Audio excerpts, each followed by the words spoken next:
আমার নাম বেশ্যা। এই নামটা আমার বিয়ার পরে আমার স্বামী আমারে দিছে।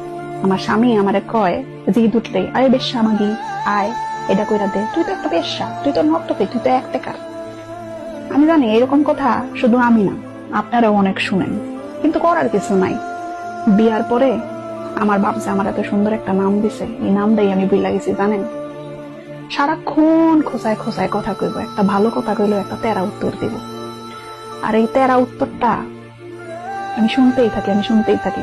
ওই তেরা উত্তরটা যদি আমার হজম না করে আমি যদি কই তুমি আমার লোকে এইরকম ব্যবহার করো কে, তখন আমারে কইব কি, ওই মাগি এই তেরা কথা শুই না থাকতে পারলে থাকবি, না থাকতে পারলে বাপের বাড়ি যাবি গা। আমার বাপের কিন্তু কম পয়সা নাই, কিন্তু তারপরেও আমার বাপের বাড়ি আমি যাইতে চাই না, যাইতে পারি না। ওই যে সম্মান, আমার মধ্যবিত্ত পরিবারের মানুষগত সম্মান অনেক বড়। তাই স্বামী সংসারে মায়ের খায়া হোক আর গালি খায়া হোক আর নিজের না